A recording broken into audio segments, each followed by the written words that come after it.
Hey, what's up, everybody? It's 21 Blackjack with Wise and Now here for the Clean Finish podcast on this Thursday, November 19th, 2015. Follow us on Twitter at It's 21 Blackjack, at now at Need Clean Finish Podcast. Please subscribe to the channel. I have no idea how many subscribers we have right now. I can't see comments to save my life because right now Time Warner Cable can suck my dick. Well, Yes, I'm having some issues with Time Warner Cable. This is not a work in the lease. I currently do not have internet or cable, and I probably will not until November 30th. So this should be an interesting. Wait, really? Yeah. This could be an interesting ride if why would it be Time that Warner long? No idea why it'd be that long. Well, no idea. I just got the DM from them. They said they won't be able to respond until after the weekend, which doesn't do me much good. Yeah, thanks, Time Warner. The fuck? It's Thursday. It is Thursday. How can they not respond? See, no. Nah, see, you need to start calling. No. I did call them, and I was in the call with them for an hour and 10 minutes. Now, did you instantly ask, I need to speak to somebody higher up? I asked about 5 different, like, I need to speak to somebody higher up. And every time I would go to somebody higher up, they would say, okay, I can't resolve this. Next higher up person. Can't resolve this. Next higher up person. And they're not sending anybody higher up. No. We finally got to the higher up person, and then we hit a wall all of a sudden. So the person in the DM is, I won't just divulge everything, to a higher up team, like to escalate the issue. But at least he gets where I'm coming from. So I don't know if it'll be back by Monday ever, but all I know is right now I'm currently on my phone doing this fucking podcast. Thank Blackjack right now because I'm fucking dedicated. It's hilarious because you keep going in and out. So, oh boy. Which means I get to play leader today. All right. It's funny. I was going to come in today so heated about the whole Charlotte thing. And yet Time Warner took all the heat. Practically all the heat, yeah. Fucking A. Fucked up the moment. Let's actually start with that because as it turns out, the family knew absolutely nothing about that. Rick knew nothing about it. Her mother knew nothing about it. And what it's turning out to be is that WWE, at least from what's being reported, there were separate reports earlier, one saying that Charlotte knew what happened, but that's actually been proven false now. And, so now they're saying that Charlotte didn't know? No. Well, no. Charlotte did know, but they're saying that there was an original story that came out that said that this was Charlotte's idea, and it wasn't. Mm-hmm. So Charlotte knew, but the story is WWE and creative had came up with the storyline for it and gave it to Charlotte, and that Charlotte didn't push back in fear of job security. So she went along with it, and obviously the backlash that has come from it has been deserved, yes, but not towards Charlotte or Paige for that matter. It's really gone towards WWE and creative, and there's been no apology issued, which I understand from a kayfabe perspective and talking about, you want to talk about, not revealing the backstage too much. You can't really pin it on somebody, obviously, but they've made no effort to. And then even worse, what disgusts me is that they essentially what this comes down to is that you have this angle with PCB, and it was horrible, it was bad, and it wasn't working. So the best thing you could come up with is this. It's fucking inexcusable. You know what I can't stand about people that are in the business or are not in the business anymore, but they used to be in the business or at least used to work for WWE. they always, especially JR, they just never call a spade a spade. They talk circles around something that's bad. I'm looking at JR's comment right now. Now he knows that this angle was absolute shit, right? Oh yeah, yeah. He goes on Twitter and he says, oh good, good to see the ladies main event. Same thing with like Mickie James and and a whole bunch of other people who were just so proud to see the ladies main event. I'm like, you're missing the big part of why this is failing.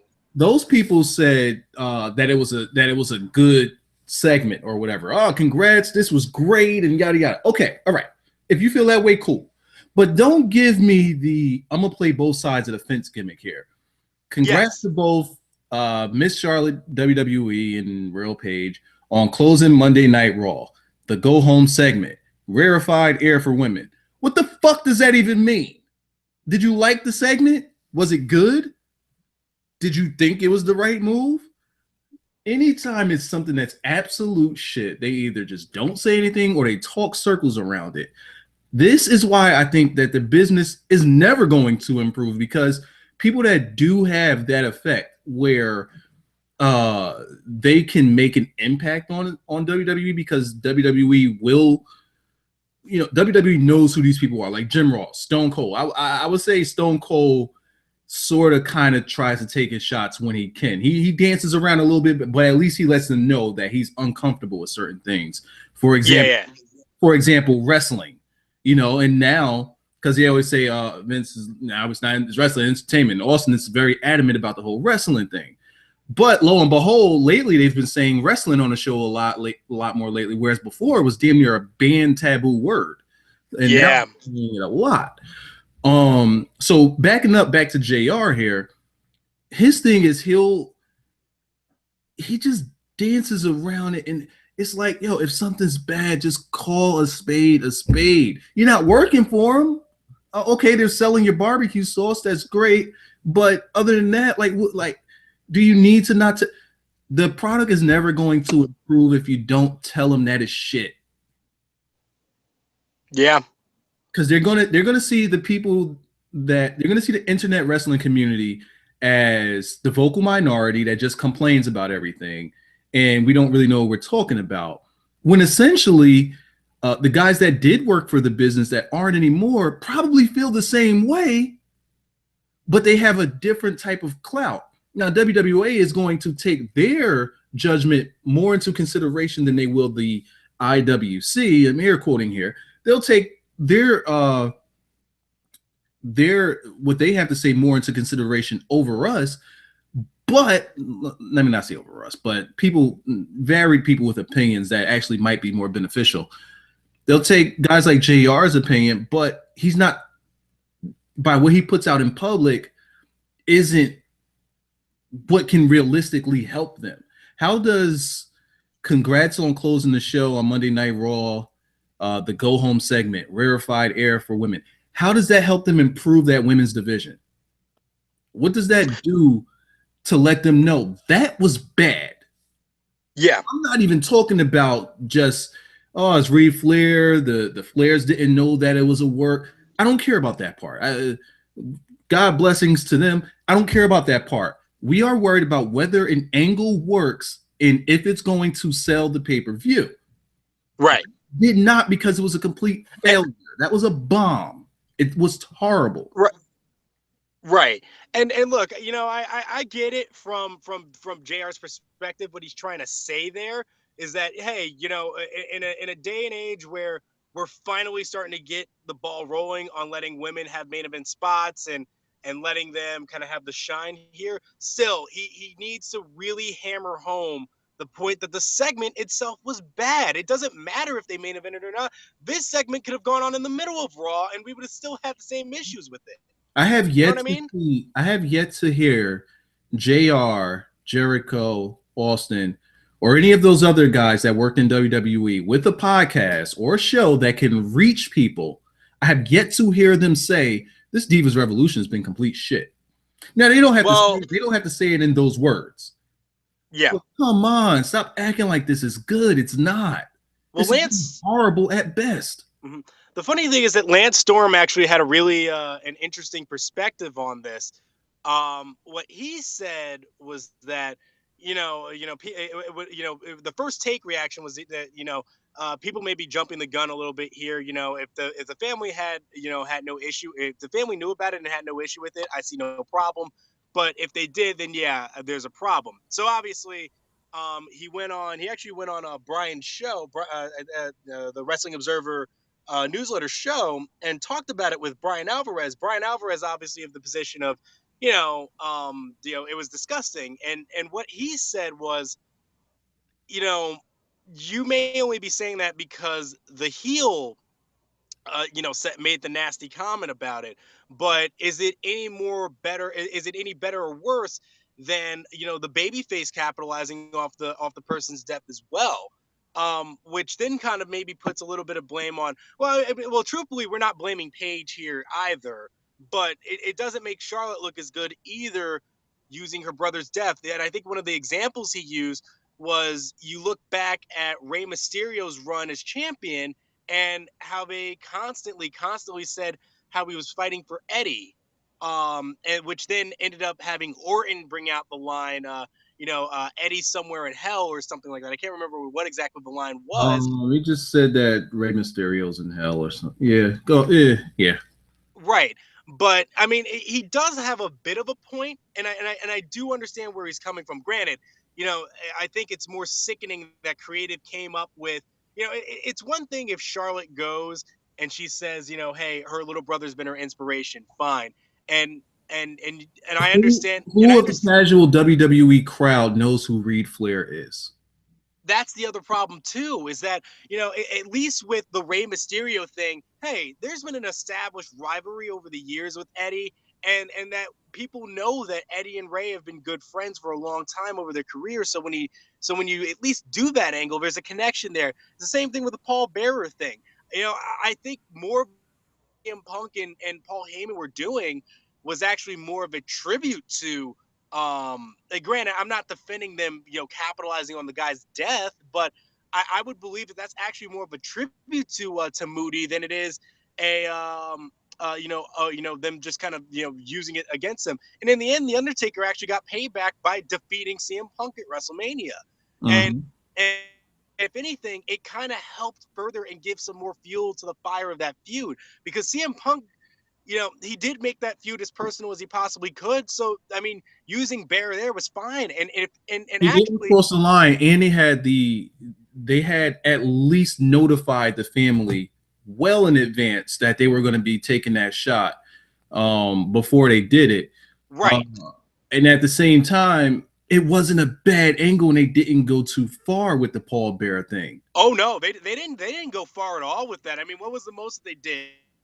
Paul Heyman came out and dressed up like him, and then they just kind of like mocked him. He just did the voice. He didn't like take shots and say this guy was Paul Bearer was a failure. No, they didn't do that. Yeah, no, yeah, they didn't sit there and make Paul Bearer seem as if he's a giant piece of shit. They actually, like I said, if anything, it was almost like they were paying tribute to him by just mocking him a little bit. Here, Paige just flat out says, maybe your brother didn't try hard enough, which is absolutely disgusting thing to say about a guy who overdosed, and who accidentally overdosed, and it has been something that's been bearing on that family for such a long time. Now I hear that he died because of a car accident. No. It was an OD. So you looked it up? It's an OD, yeah, because this is Reed Flair we're talking about, and it's actually really funny because Reed went to, I think after he graduated from high school here in Carolina, he went up to wrestle for Blair Academy up in New Jersey. We've talked about this in Skype. He was I can't remember what weight class he was, but he actually wrestled against my high school back up there, and I knew who he was. I knew, Reed Flair. How am I not going to know that that's Nature Boy's kid? And I remember, like, it's easy to make a jeer, like, you woo at him or whatever, but I was more of a mark of his father, so naturally I just kind of go woo. It's not like I'm sitting here making fun of him. I mean, looking back at how much of a burden you know, that is on a kid to kind of have to carry always the legacy of your father. And I did hear that he actually fought someone once uh, because of that. You know, sure, It's tough I because think you're trying to make your own name. right. And you know, from my, you know, like, you know, from my point of view, it's just kind of like, you know, like, yeah, I'm having poking a little fun and jeering because I'm on the other side. But you know, to go as far as to say, it's not like I'm actually, you know, like insulting his dad or anything like that, or you know, like the same thing with Paige here, where they sit here and just say, you know, fuck your brother for not trying hard enough to, you know, to survive. That it's a really fucked up thing to say, and they just went too far. They really did. And Another reason why it doesn't work is, again, he has nothing to do with that storyline. You no, don't know who he is. Whereas if we talk about Paul Bear, if we talk about Eddie, they at least worked with these guys. Undertaker has worked with Paul Bear. yeah, WWE Universe knows who Paul Bear is, and he could fit into this storyline because the Undertaker is the dead man. yeah. We need that urn so that, you know, we. So all right, so let's talk about Eddie a little bit. Eddie had he had the feud. He had just ended the feud with Rey Mysterio Over the child. that put Rey Mysterio over, Yeah. and they have history there. What history does the crowd, or do we even know of, with Reed and Charlotte or Ashley Flair? We don't know of any type of history here.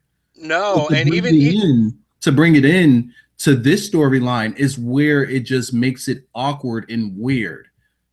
yeah, What and does it have to do with even in NXT, there's really not a lot of mention of Reed there either. I can't. He was never used in a storyline or anything like that. I seriously not remember anything.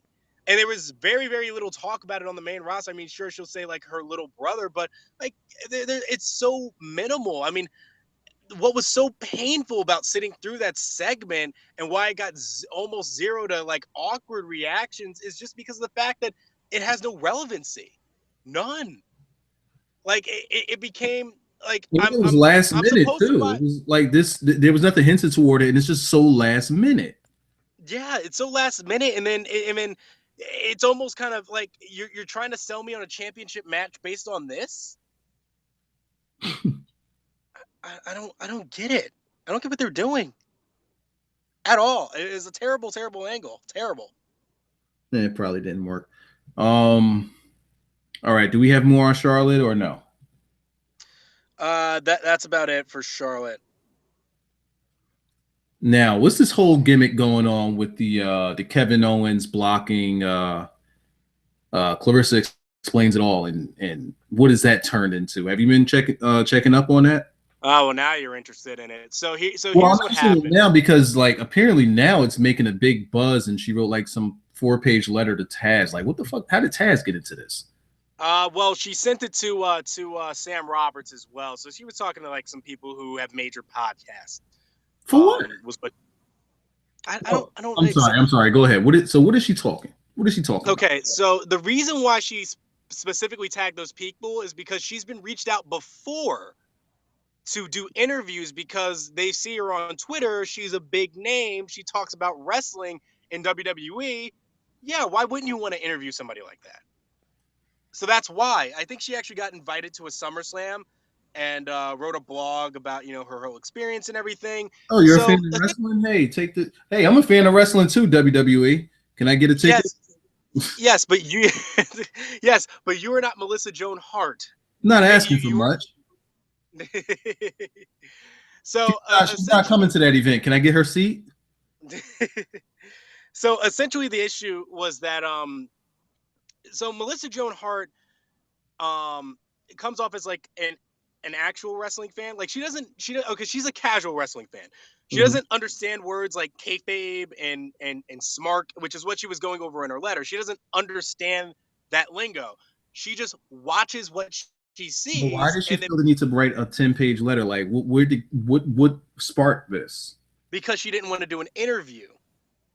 So she just kind of gave her explanation. It was on a blog. It was on her blog. It was on her Twitter. She just kind of posted it wherever she could. But the reason why this all started is because as a casual wrestling fan that she is, she's watched some old Kevin Steen stuff and seen a little bit of Kevin Owens in NXT as well. And so she's seeing Kevin Owens on the main roster and she's going, wow, this is a really lazy heel. What happened to Kevin Owens in NXT? Or what happened to Kevin Steen? Where is this guy? So it's pretty much how most people feel, and seeing that the main roster is something different. She doesn't even notice it. But at the same time, she's really not understanding. All right, she notices that it's a different character. Right. She notices that the transition is because of him being on the main roster, but she doesn't really notice it. And then at the same time, it's just something that we spoke about last week or Monday, where we said, hey, he's supposed to be getting over as a heel. You're not supposed to like him. Right. You're not supposed. I think she's on the same page as most wrestling fans are in terms of like, all right, what happened to Kevin Owens? Why is he so different now? Why has he been toned down? Because people like him in NXT. Right. So but he still knew how to turn a crowd against you. Yeah, he did. Against them. So, I mean, she tweeted it at Kevin, just put like at Kevin Owens because normally you talk about somebody, you just at them. So Kevin Owens' gimmick is that he'll just go and block people because that's what he does. Yeah, you talk bad about Kevin Owens, you're getting blocked. That's his gimmick, and she completely understands that too. That she gets that. However, what has made this a big deal is that wrestling fans have come straight at her in defense of Kevin Owens when they don't realize that she gets it. So they're being absolutely vicious towards her, which has prompted that response. Because wrestling fans can typically be. Yeah, kind of losing you there. Can you hear me? Yeah, I hear you. It just cuts in. It's just basically wrestling fans can be giant pieces of shit. So, what concluded her 4-page letter? Basically that she's just a casual fan. A lot of the reason why she doesn't tweet about Raw every week is that she's got kids to take care of. She is going to like other events. She's doing whatever. She says, sorry, I'm a casual fan, maybe more of a lazy fan, kind of taking a stab at herself. But hey, this is just what it is. That's all it is. So why is this such a big deal? Why are people making this such a big deal? Well, because WWE mentioned her. All right, mentioned. Let's look at other wrestling. Let's fuck that bitch. I should just. It's not really her fault. I mean, if anything, you should be on her side. No, I'm not saying fuck that bitch as in, oh man, she's stupid for that. No, I mean like fuck this news. Yeah. This news is a fucking waste. That was a waste. I'm sorry. I thought it was actually going somewhere. No, I don't know. Just know that wrestling fans are pieces of shit. That's it. There was a rumor going around that Becky Lynch was taking off time from WWE. That is not true. She squashed that rumor. I thought she was already taking off time. Okay. To me, she's not doing anything. Yeah. She. Yeah. So Brazzers today actually offered Eva Marie a job. They tweeted at her. Brazzers. They tweeted at her. So hey, when this wrestling thing, not if this wrestling thing doesn't work, it's hey, this wrestling thing doesn't work. I think it was like something like we'll have an interview for you. We'll have an interview for you. Hold on, let me see what the actual tweet said.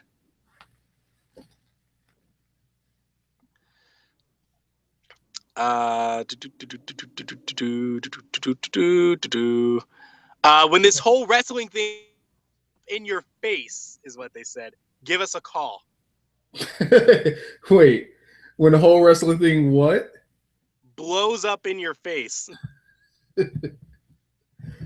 Okay, see, I thought because it had cut out on you when you said that, so I thought you said explodes in your face.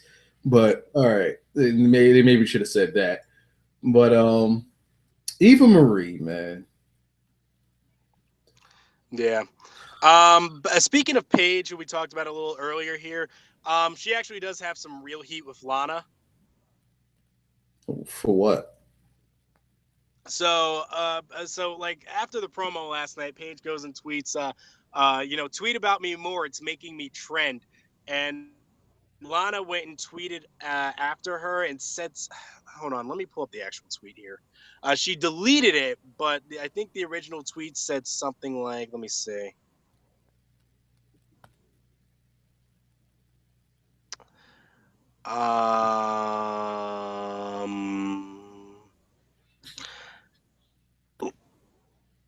Did she say she was going to give Rusev the club? So basically, she commented about the whole promo, and then said that Paige had bullied her in developmental.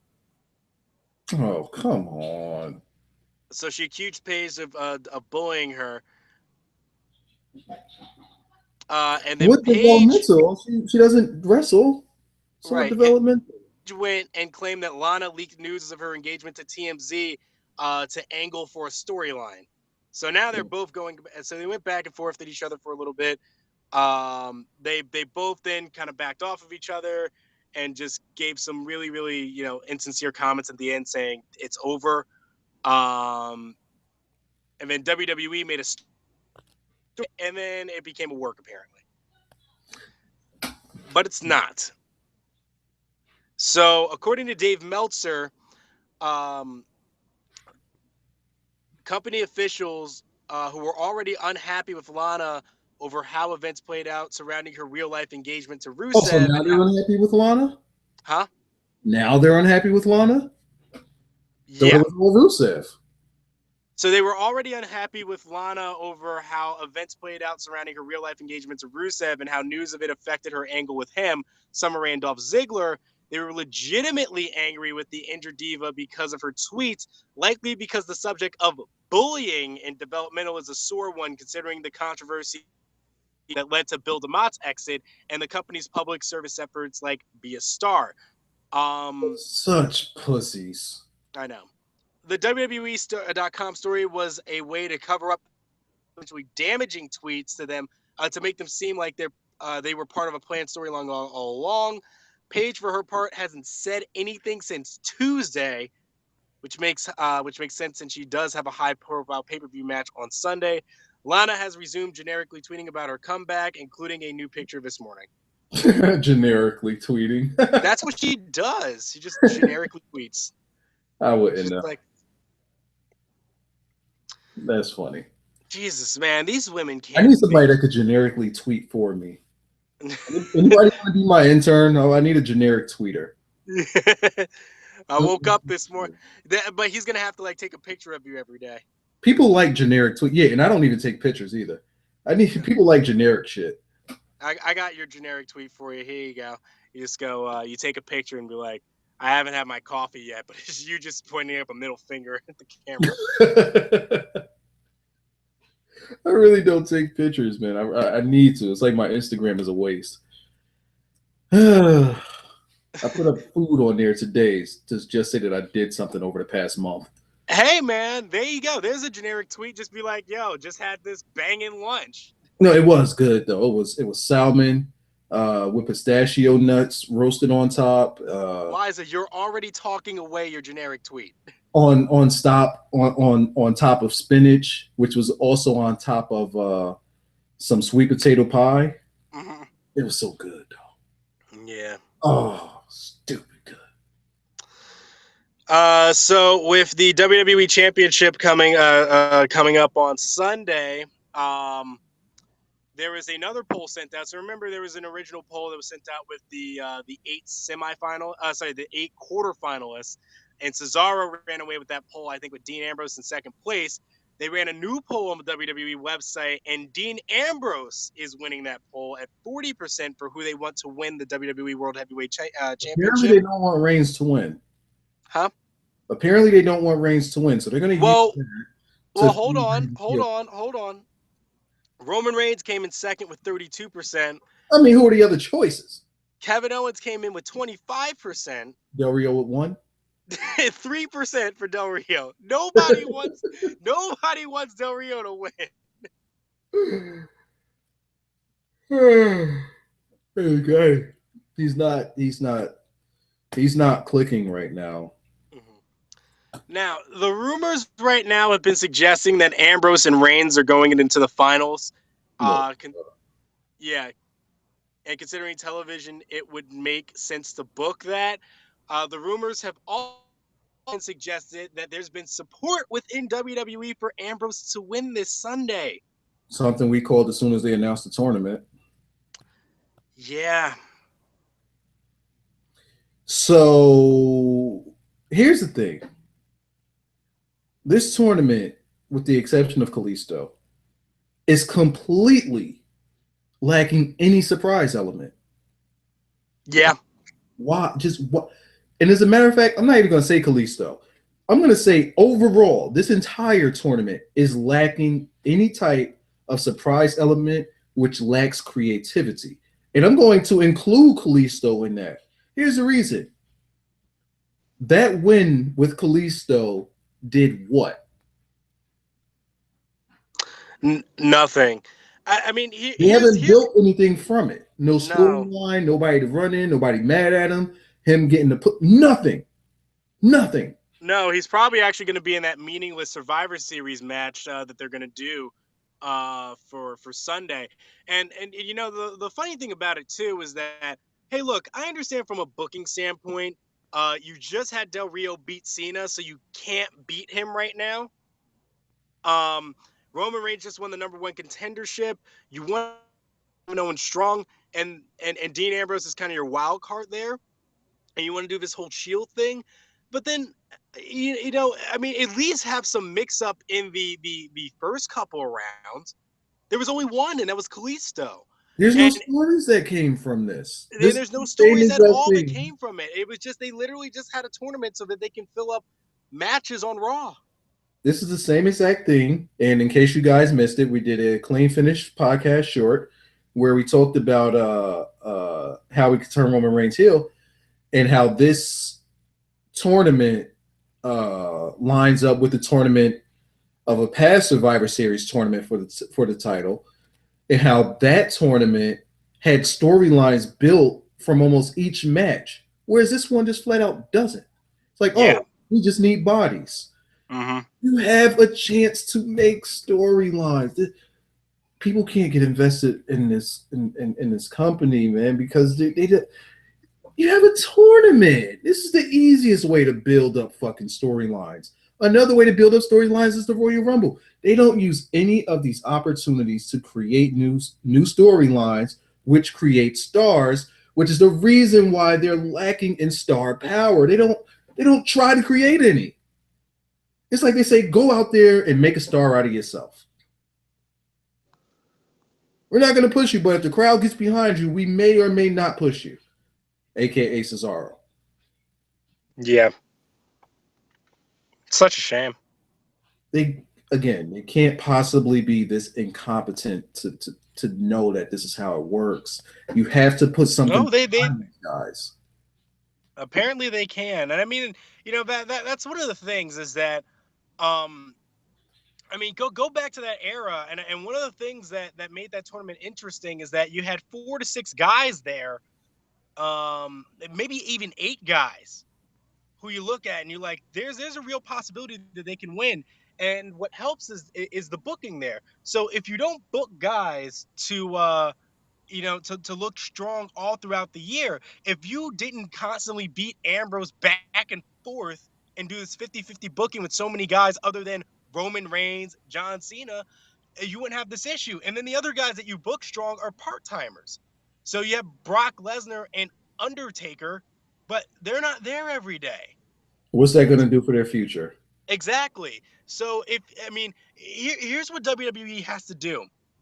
They need to pick at least a bushel of guys and decide, all right, They could we're have gonna five guys, five, six, seven guys, five guys. If you want to be realistic, five five, guys sure. run that main event scene.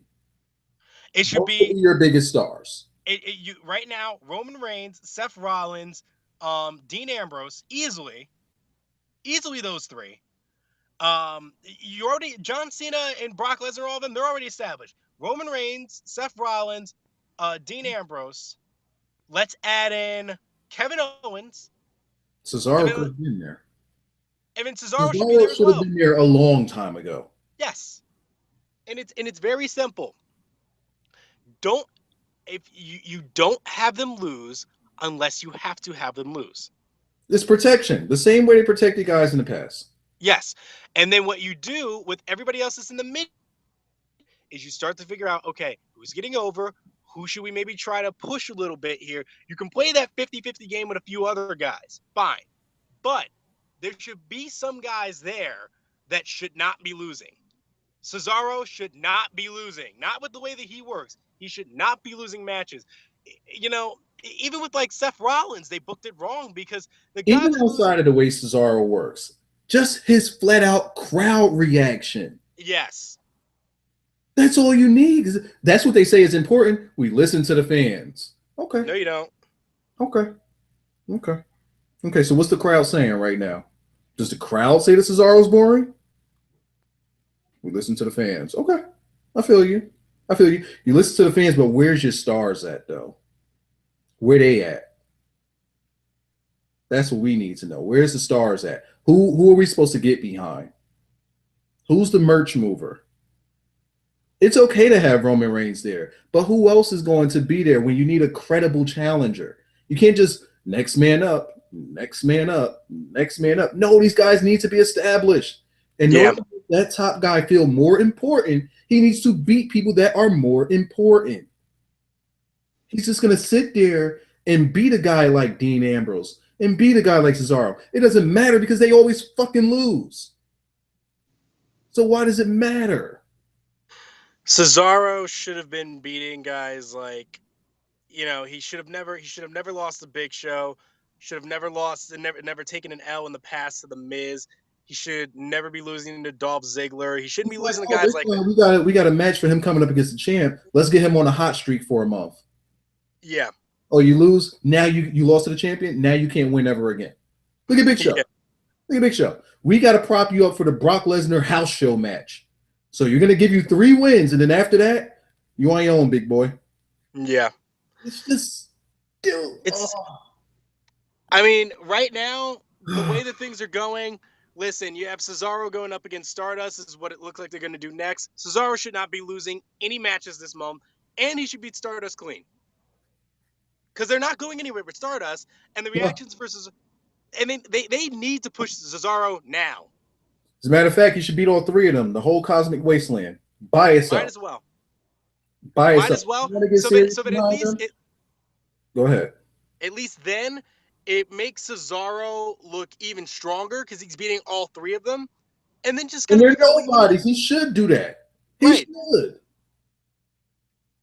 They're absolute nobodies, and then go back to the drawing board with fucking Stardust. Start them in a feud with somebody a little lower and build from there. If they really want to try to invest in Stardust, that's what you do.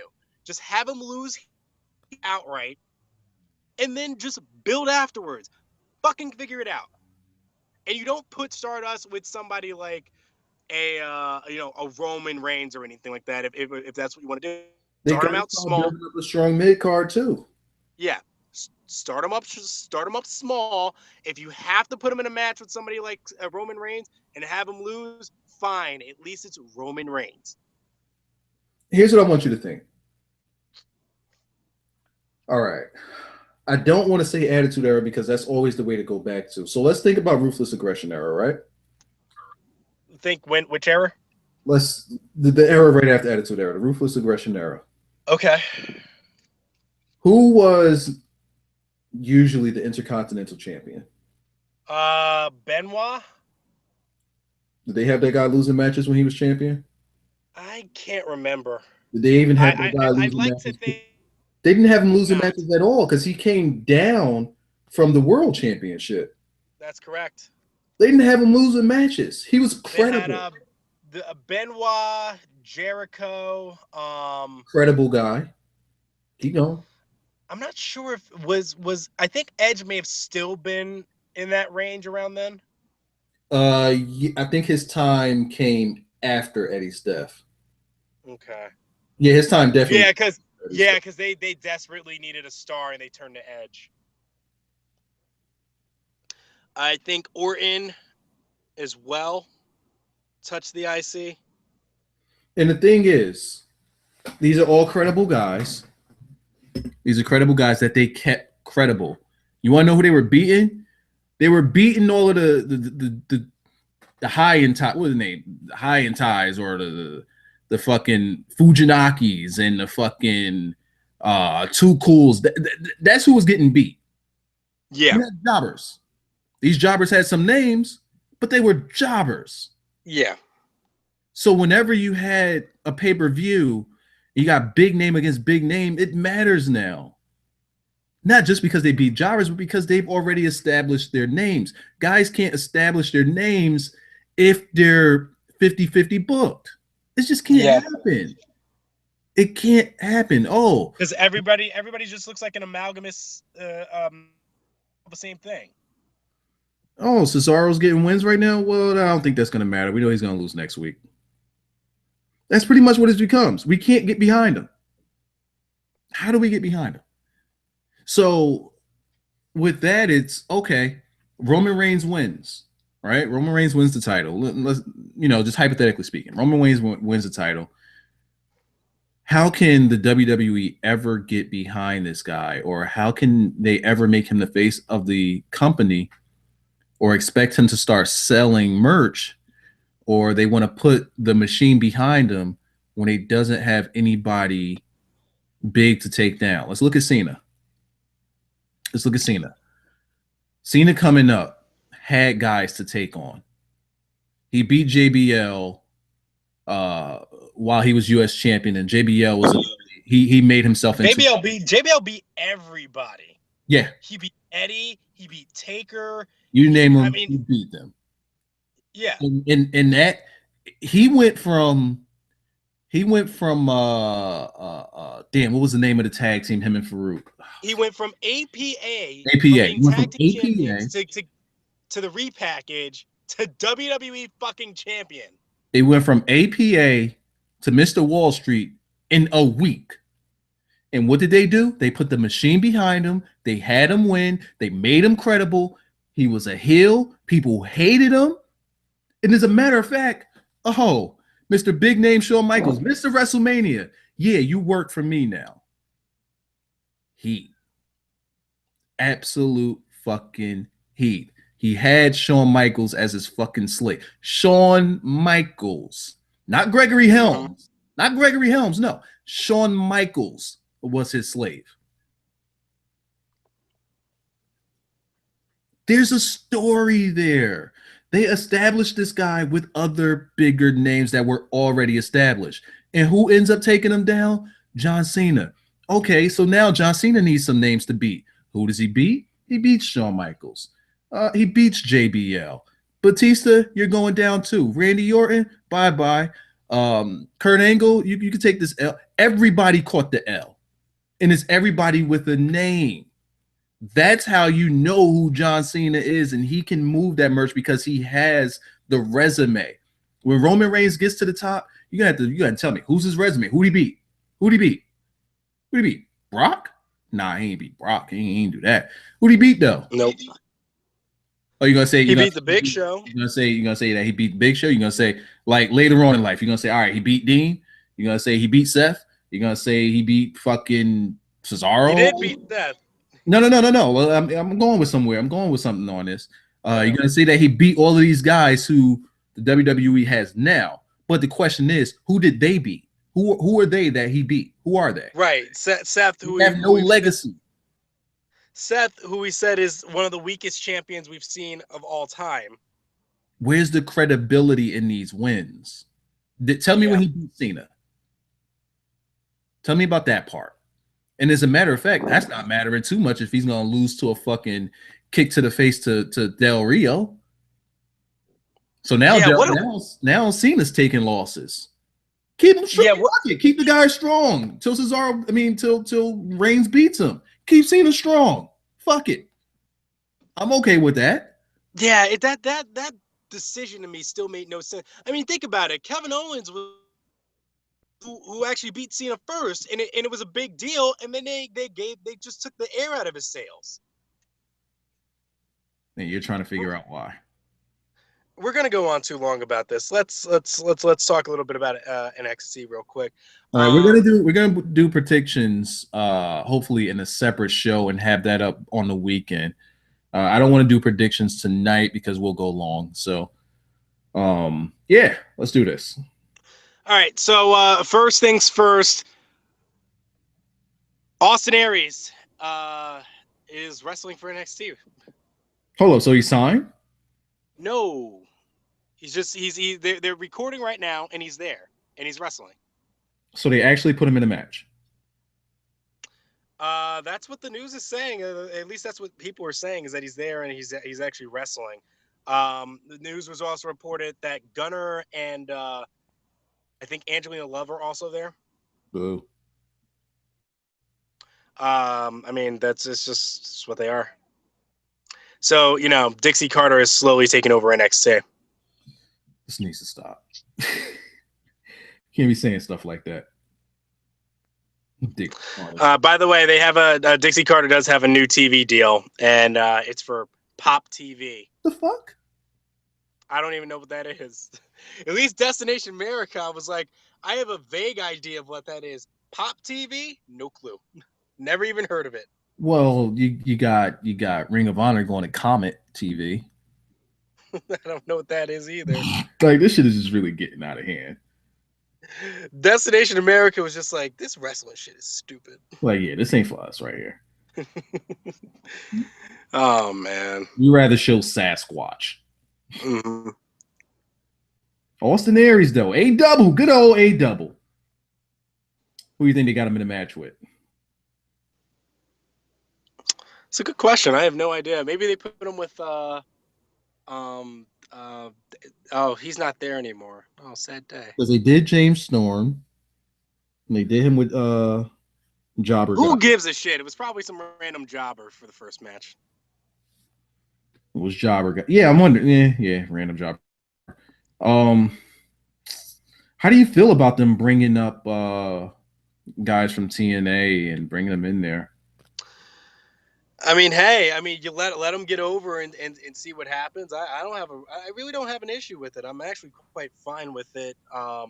Because it's not like they've come up and have like taken spots from guys who absolutely deserve it. If anything, it's actually been the indie guys who've been doing that. I really don't have an issue with it. I'm gonna say I'm not a fan of it. I mean, granted, I'm not crazy about it either, but it's not like it's killing NXT, if anything. You know what I mean? Here's the thing. These guys are supposed to be getting over to the point where they can start to build up their own resume to work their way toward the main roster. Correct. But how exactly are they going to do that when these veteran names just keep coming in and taking those positions where they can shine in front of the NXT crowd? Like, the crowd can't get behind them if they're not. For example, look at Breaking Ground, right? Okay. And not saying that she deserves it or anything like this or like that. Look at the girl Nooch. What's her name, right? Nooch? Noof? Noof. Snuff. Name. Racist girl, but go ahead. So when you look at it on Breaking Ground, she had a match that she was supposed to have. But she's racist. I'm just using her as an example because it's something that we've seen. Okay. So she had a match that she was supposed to have on the card, but then Sarah Del Rey comes to her and tells her that she's been bumped because they didn't have, the time for her to fill on there. They had to bump her match. Now, granted, any other match could have been bumped, but since you don't really have the experience, you can't get that spot. Right. But who are we bumping you for? See, but we brought in all these other girls that do have experience. See, now that's where it kind of gets in the way, and she can't progress, which is what ultimately this developmental system is for. Right. So how are these guys and gals going to get a chance to get familiar with the crowd so that they could get used to working in front of live crowds so that they can be better if the WWE keeps bringing in all this talent from elsewhere. Honestly, I think that they should do it in cycles. Like once the group moves up, that's when you bring in a new group, and maybe then you bring in some of these veterans, or you bring in these veterans just to train guys, and gals as well. And if you got somebody that's just so good, you leave them in NXT for a month just to make sure that they are WWE polished, and you send them up. People like Kevin Owens, that was the perfect amount of time. He wasn't there too long. He could have did without the title, but it fit the storyline for what they were trying to do. It didn't ultimately get there. Injury. He was there for the right amount of time, not too long. In there, they know he could work. Send his ass up. Generico, Sami Zayn, in there way too long. Yeah, way too long. Tyler Breeze, I believe he was in there too long, but that's somebody that they developed that they were working on tweaking. I'm okay with that. But let's look back at the outside guys. Finn, we know he could work. Kinda. Character's the question. I can understand why they're still working with him. I can understand that because they're Yeah. still trying to figure out his character. But Sami Zayn, that's somebody that, bruh, you know what you're getting out of him. Yeah, it's like we said when we looked at that dude's rankings and he was like, "Oh, Finn Balor is number 1. He should be on the main roster right now." We're like, "No, Nah. no. There are only 2 guys who should be up there." And this was back in like when was this, like June or May or whatever? We said it was Tyler Breeze and because Kevin Owens was already there. We said it's Tyler Breeze and Sami Zayn. That's it. That's 1 and 2, and then there's everybody else. There's a guys like Neville. Neville was there for a long time, but I could understand why. He had a move that was not a move, but he had a move set and ring mannerisms that were just not WWE. So they had to WWEize this guy and make sure that he was WWE type of safe before they sent him up to the main roster where he could perform his aerial assault. So it makes sense that they kept him down there for that long. Plus, he didn't really have much mic. His mic work was terrible. Personality really wasn't there, but it's something that they needed on the main roster. I can understand why they brought him up, and I can also understand why they kept him down there for so long. Adrian Neville is essentially what Finn Balor is now. A guy that you saw that came into NXT that you say, "Oh, this guy could be on the main roster now." Oh, but wait, there's so much that needs to be fixed here. He needs to be WWEized before we can bring him up. So Finn Balor is essentially what Neville was. This guy, we got to work on his character. We have to work on his character before we bring him up. Now, Neville, not saying that they perfected his character and perfected his personality and his mic work. No, I think that they just needed a guy like him on the main roster at that time. Plus, he's already exhausted what he could do in NXT. He was champion, like he was there long enough. What more can he do, and what more can he accomplish at NXT? It's time for the new guys, the new crop, to go on ahead and take that spot. Yeah, Sami Zayn, they were getting ready for him to come up until he got injured. So they need this time to develop guys. But they're bringing in more and more and more people, and it's like they're just gonna have to keep firing people. And I don't think that they're really getting the necessary shake. I don't think they're really getting a fair enough shot. Yeah, I see your point. I guess we'll just have to see over time. How they handle something like that. Speaking of new guys, La Sombra is officially signed with NXT. He's a CML. He's over at New Japan a little bit, mostly in CML. Is that the guy that WWE was high on from Lucha Underground? Is he from Lucha Underground? There was. It may be him. Yeah. Yeah, he didn't in season 1. They didn't have him on there much, but the times they did, I hear that WWE really took note of him, even over Puma. Yeah, over Puma and over the big heel there. What's his name? It's escaping me right now. Pentagon Jr.? Pentagon. There we go. Yeah. Pentagon might be too hood for them. Yeah, that's the problem. Pentagon's a hood ass dude. Yeah. Pentagon. He kind of reminds me of the young defiant Conan. Like I used to watch Conan back in the early 90s before WCW on a show called IWCCW. That's when I first heard of the 1-2-3 Kid, which was back then called the Lightning Kid. And I used to literally watch AAA on the Spanish channel. Didn't know a lick of what they were talking. So I knew about Psychosis, Juventud. I knew about all of those guys already. And Pentagon really reminds me of Conan just in mannerisms, because he's just that's a hood ass dude, yo. He's cool though. He's real cool. I don't like his work in AAA though. I don't like what they essentially got him as like a lackey of a group. As far as what I saw with Sin Cara, like they had a match with Sin Cara, Mystico, and Rey Mysterio. They finally had that match in AAA, and it was fucking garbage. And they had him. He's a part of a group out there in AAA, and it's like he's just one of the guys. I wasn't really a fan of it, but in Lucha Underground, he was a fucking star.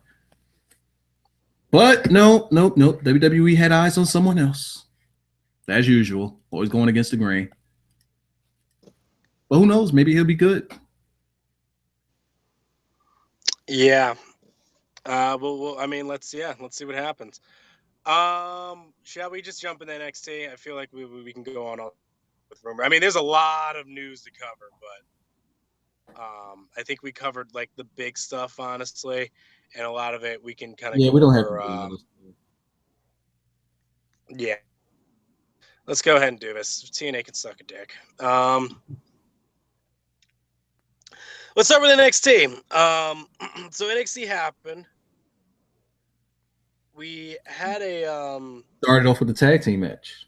No, we started off with a women's match. Did we? Yep, we started out with Carmella versus Nia Jax. That started it? Oh, well, fuck it. It did now. All right.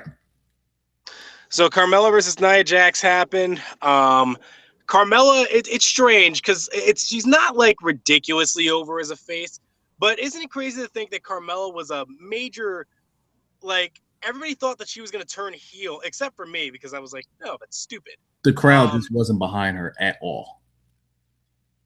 Oh yeah, no, she was the hated part of Enzo and Cass's gimmick. By the way, for the chat, Homicide and Hernandez, absolutely, hell yeah, they was the shit in TNA, LAX, man. All right, go ahead. I just had to say, yeah, they were fucking that, bro. Go ahead. I love that tag team. So yeah, I mean, it was kind of nice here to see. I mean, she's clearly not as over as they are, but at least she's getting a face reaction when she comes out, which is nice. She did get good reaction. I guess NXT said the crowd finally said, all right, fuck it, we got to warm up to her. She ain't going nowhere. She has zero star power whatsoever when you put her up, like when you show her side by side with the names. Oh, yeah. She's a complete jabroni. Which is funny because commentary sold her as if she was a big deal. Like, this is Nia Jax's biggest test yet. And I'm like, no. Really? I'm like, I get it. I get that in kayfabe, she technically went up against two jobbers, but Evie is a far superior worker and probably put on the best match with Nia far. So it was just funny to really hear that. But anyway, I guess technically, yes, in kayfabe, this would be a tougher match yet. And it was all right. They were selling her experience. Correct. Yes. I mean, the match was whatever for what it was. It was okay to me. I actually warmed up to Nia Jax in this match. For what they're trying to do for her particular character. I'm starting to understand it more. I'm starting to get it more, and the more I get it, the more I warm up to her. Her ring work, no. Yeah, that's where it stops for me. Is that like the character? It's going to be a work in progress, and they're making progressions toward it. I feel like we're going to get the Dana here with her, but the ring work just is not there. It's not. I don't think the crowd even knows how to react to her just yet. That's the problem. Is that smiling thing? I'm telling you, it looks two-faced is the issue. Um, she does a little things like she's mocking him like the how you doing thing. Like I'm like that's good, I like but I like that. yeah, but she just comes off two-faced. It's Yeah. weird. Like I understand, but like the things that she's doing are heel, but she just comes off very face. You It's know she's odd. gonna get that. You know she's gonna get that nuclear when she's with Eva Marito. Now that'll help. That will certainly help. When we get to Eva Marie's heat, that's gonna be some good stuff. So after the match, we had Alexa Bliss cutting a promo on Bayley about how she's sick She's about. so fucking believable. I love Bliss. She's great. Holy shit, she's believable as a hit. She probably cuts a better heel promo than almost the entire Raw roster. I would dare say that I know Sasha is a better promo No, than this girl's a Alexa. more believable heel. Correct. There you go. She is a way more than Sasha. She's a way more believable heel. Bliss can She be is mean. That is an evil woman right there. And she got fire behind her too. That's like you don't even see that in NXT. You don't really see fire in people's promos. No, this was like flame emoji times 5. Oh, I love a promo like that. She was. I'm she was fully really invested. She got, but the way she lost. I know, but we'll get to that.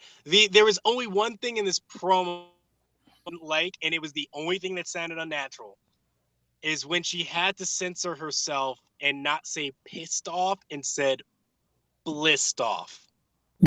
That was the only thing that ruined it for me. That was when I kind of rolled my eyes and I was like, God damn it, NXT. Like, but outside just have the fire, please. Just keep it consistent. Yeah, I feel you on that. It does kind of make you do a little double take, but she's she's good. That's if anybody's been wondering why I said she's my favorite, there you go. Her promo ability is great. Only issue I have with her in the ring is she still wrestles like a face. Yes. Completely. Her entire moveset is as if she's a face. It doesn't match her promo. It doesn't match her look. It doesn't match her gimmick. It doesn't match her goals. It just doesn't match. Yeah, which is why her to get a huge heel reaction when she comes out. I mean, even if you take away her moveset, she's not even really being all that dirty in the ring, is she? No. I mean, this is why I pleaded. I pleaded for months when she was with Blake and Murphy. I mean, they still are together. By the way, didn't I tell you that that's what this gimmick is, that Alexa Bliss should be the leader and these are her two idiots that she's with? Yeah. Didn't that whole promo look right with those two goofs behind her? Yeah, it'd be better if they had the Balor Club though. I know. But in terms of specifically, especially now. Yes. Especially now, her with the Balor Club would be perfect. Would be absolute perfect because that's 3 champions right there, and she's going for her belt. Well, you understand. Well, I learned a little bit of the reason why these 3 in particular might be together. Okay. So Bliss is actually dating Murphy. Oh yeah. I didn't know that was a thing. I did. And apparently it's been a thing for years. Oh, I didn't know that part. Yeah, this has been a thing for a while. So I think that's why they brought her on board. Hey, listen. I will say this. That happening turned her heel. So, at least. Well, she needed to be heel. Yeah, she really needed to be. So if that's the reason why she turned heel, or why they decided to go with the angle of her turning heel, at least some good came out of it. I think they did it because they just needed heels. They didn't have any. But Tasha was on her way out. She was the heel. But she was terrible as a face. I hated her as a face. Absolutely. When she was a face, I wanted her off my television. Now that she's Absolutely. a heel, I She don't looked want. like fucking Tinkerbell. Yes. I Now couldn't that she's stand a, it. now that she's a heel, I never want her off my television. After this, I'm gonna listen to her. I'm gonna watch her promo again. It's just there's a fire there that's not gonna be there when she gets to the main roster. No, it'll be gone again. It's gonna be gone. She's not even gonna talk. No, they're gonna make her a face again and make her Tinkerbell. Oh fuck. So after that, we got Does NXT have a thing with making blonde chicks' hair extremely long? Her hair wasn't extremely long; it was extremely straight. No, last night her hair was even longer than normal. Really, Way I didn't know. longer than normal. With Well, the red tips, her hair was damn near to her ass. I didn't notice. Well, they do. I mean, they do the same thing with Nikki, and Nikki's hair is like not blonde; it's like brunettish. Yeah, that one was abysmal. She was like Super Saiyan level 3 on that one. Like she was ridiculous. Bliss needs to stop playing and get the black dude in her life. All right. Okay. So after we got the Chad Gable, Jason Jordan versus the Ascension match. Man. Wait. We didn't even really talk about this match with Bailey and oh, we didn't get there yet. We didn't get there yet. I thought it was next. All right, go ahead. So Nia Jax won, in case anybody missed it. Nia Jax won. Yay. Jason Jordan and Chad Gable versus the Ascension. Man, wow. NXT is so much different than the main roster. The Ascension come back, and I think they actually got the loudest pop tonight. The Ascension, I don't want to say they got the best reaction. They did by planets. They didn't get the best reaction. No, well, correct. Well. How do you want to define the word best? Because then that may change things. By best reaction, I mean what happened at the end of the show. No, they said they certainly that's a reaction. They didn't get the loudest reaction. Yes, I will agree with you there. But they may have gotten the best reaction. They got yes, I'll give you that. They were I think that the NXT crowd wants the Ascension back. Yes. But the thing that makes them a different feel now is that they don't have the tag teams to steamroll over like they did, which is what made them good. Yeah. Because Jordan and Gable completely humanized them. They still put on a decent match. Which is actually funny. I think they've worked better in this match than I've seen them in any match that they've ever been in. I like their match in the Elimination Chamber. I like how they worked there. But outside of that, here they did good. They did well keeping up with these guys. Yeah, well, and they worked well with the crowd reaction. The crowd was more into them than Jordan and Gable. Yeah, it was. I mean, that's what happens with nostalgia. Yeah, I mean, it's not something that would happen every week. Yes, that won't happen every week. No, but honestly, the Ascension, they should just stay in NXT just for the betterment of them. They're completely wasted on the main roster. The main roster doesn't have anything for them. Nothing. Yeah, nothing. And I don't think they ever will. I know it's a money thing, but I don't know. At some point, it's got to become how much do you enjoy your job? And if you enjoy it more at NXT, then you probably should just stay there and ask for a raise or something. Be used as a team that puts over other teams when need be, but just be that strong team. Be that they need to be the obstacle. Yeah. The Ascension needs to always be the obstacle. Because they're just not going to make it on the main roster. Their whole shtick doesn't work on the main roster. But just come out on NXT, like they're even the entrance, it just worked again. It just everything worked. Okay. Yeah. So yeah, I mean, good match here. Jordan got the hot tag and took over. Jordan looked there good. was Jordan looks much better working against big guys. yes. I Much really like better. the ending of this match where they had, I think Gable did a tumble roll to the outside on one. I think it was Victor, or no, it may have been Connor. And so they had Jordan and Victor in the ring together, and Gable started to make his way back to the ropes. So he tagged in to hit the grand amplitude. And as this happened, again, this is those things where I talk about where make the match look believable. And they did this all throughout the match, but this ending especially, it stuck out for me. As they hit the grand amplitude and Gable's going for the pin and the ref is counting, all of a sudden Connor is creeping up at the count of one, And he got getting up caught. on the ropes to try to make that save, and Jason Jordan is fighting him off to stop him from breaking it up. Now you know why that happened, right? Why? Because just earlier in the match, they did that same, not the same move, but they had that same spot where they was going for the pin and it got broken up. Like, you're right. So this time he's like, okay, we just hit our move. I'm gonna make sure you don't fuck this one up. Right, but it was good to also see that Connor there was fighting.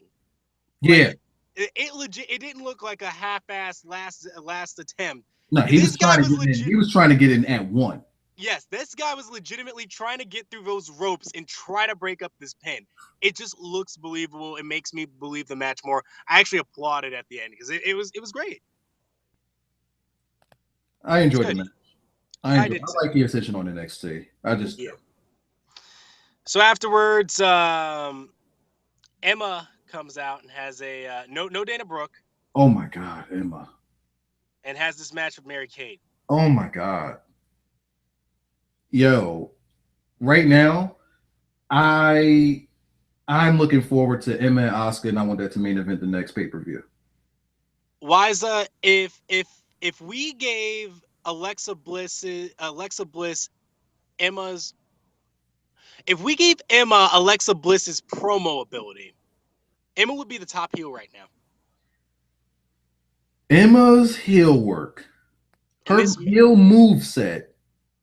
Oh my God! Like, well, first let me say this. What's the girl's name? What's the girl's name she was against? Mary Kate. Looked great in the beginning of this match. Yo, like she's trying to get a job. She looked great, and she looked a lot bigger.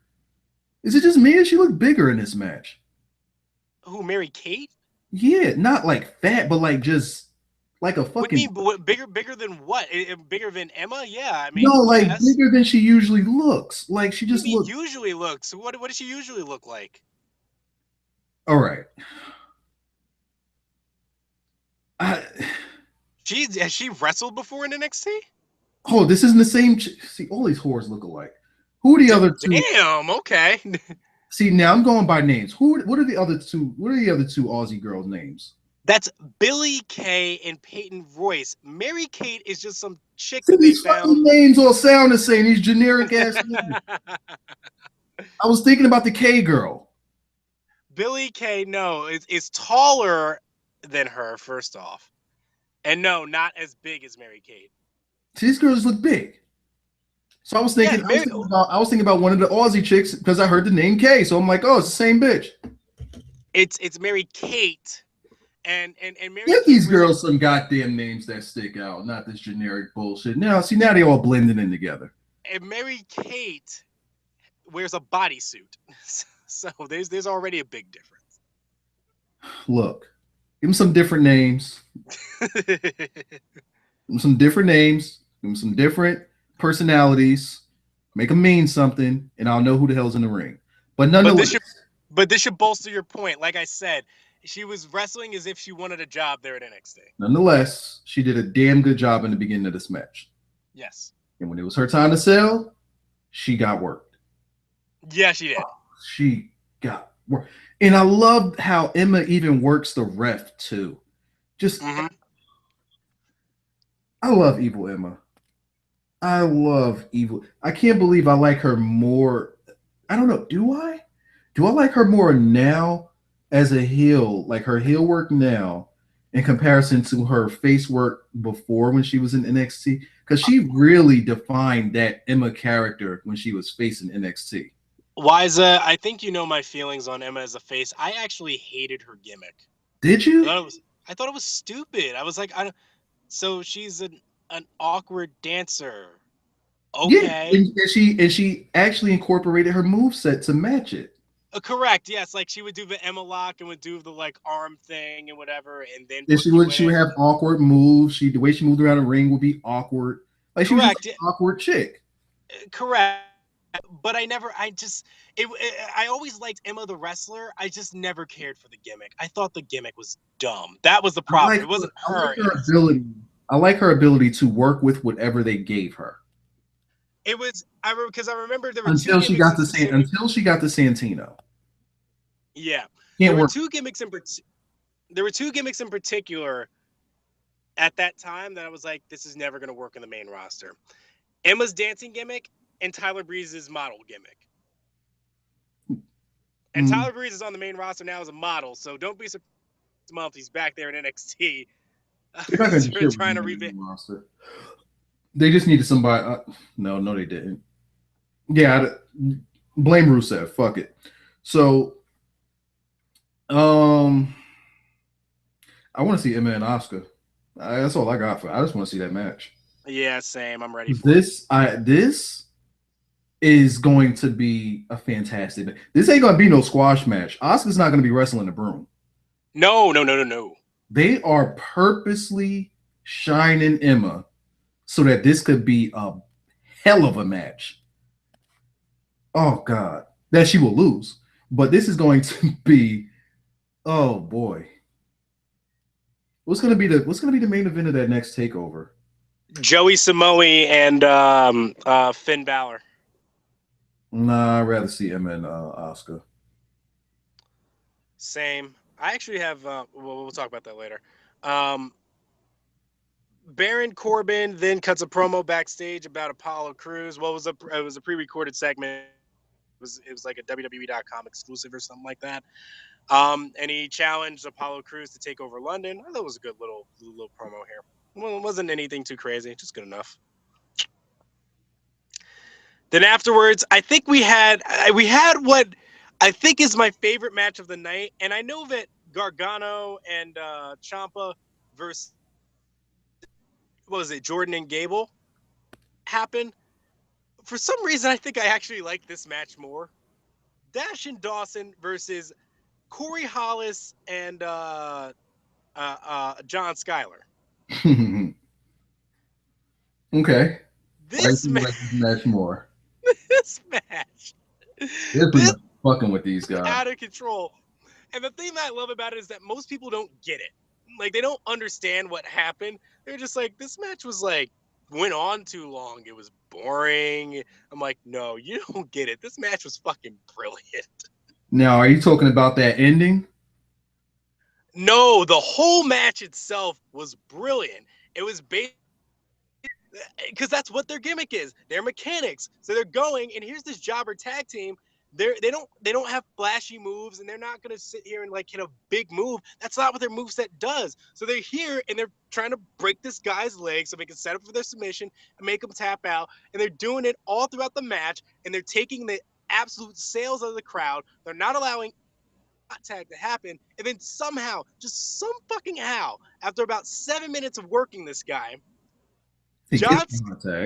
Corey Hollis actually gets the hot tag, but they've effectively killed off the crowd enough that when the hot tag happens, they're not that excited about it.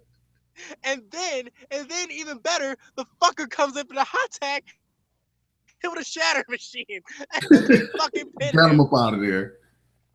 It was the fucking best. And the best part is that because the guy had to tag out after selling his leg, he couldn't make the fucking save.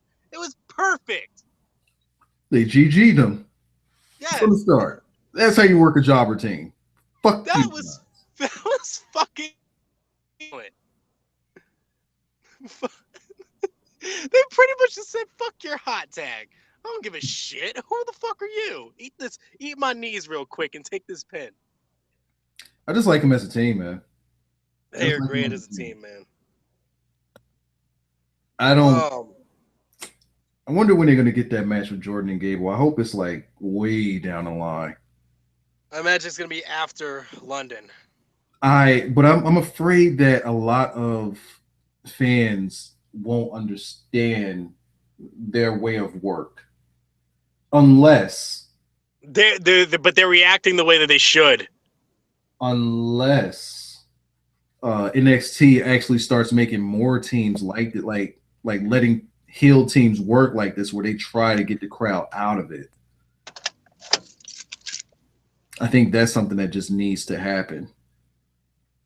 Yeah, I mean, because you do not see that on WWE, the main roster, where a heel tag team Like, where's really the big just move? You're not supposed to have a fucking big move. You're not supposed to pop. it's not supposed to happen. You know what the big move is? The big move is when your dumbass tries a hot tag in. Yeah, yeah. Let me kill all your momentum real quick. I mean, Oh, how often do you you see thought that the crowd? You happen? thought the crowd was gonna get you live and riled back up? No, it ain't. No. Crowd's dead. You killed them off too.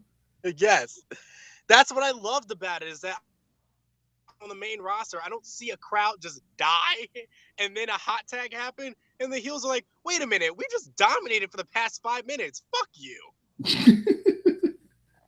So they've What do killed you mean? off one of What do you the. mean They killed hot off one of tag the because your partners. partner's They killed off one of the partners. They've killed the crowd, yes, and now you're gonna come in and eat this big move right. because Like fuck you. And your because you partner's not gonna tagged in save you somebody. because he's already dead. Oh, just because you tagged in somebody new, no, fuck you, no. We've beaten you. We've been beating you this whole match. Eat our finish. And they're building up the vaudevillains at making their rematch against them. They're gonna get fucking chewed out again. Fuck them. Yeah, it's gonna be great when it happens. So afterwards, we had an interview backstage with Asuka about her mask, and then Dana Brooke just walks in. She said, Oscar never got a chance to talk, by the way. She was wearing the mask. yes." Dana just says that she respects her, and that she earned her respect, but didn't let her head tap, and that she was going to challenge Asuka to a rematch next week, and Asuka just accepts and walks away. She said, "Yes." Okay. All right, you really want this work again? Okay. So then Dana Brooke goes and taps Tom Phillips on the head, tells him go away. Emma then comes up and asks her if she bought it. Dana says yes, and then they just laugh and leave. Well, we'll see where that goes. By the way, Bayley did have a promo before this. I forgot about that, where she was talking about her upcoming match with Alexa Bliss. Oh boy, It's not working for me. The mic skills just aren't there. She's not I a great. told you, and you sitting there talking about no, she's supposed to sound like a natural. No, fuck that. She sucks.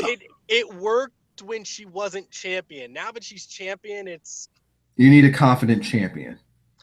She's like, I man. worked my butt off to get to this, and now I have, and I'm going to work equally as hard because everybody's challenging. You don't I'm sound. like, yeah, you're already champion. Like, I don't need to hear about hard work. Like, there's no transition. Like when Sasha Banks wasn't champion, Well, she'll be losing that title pretty soon.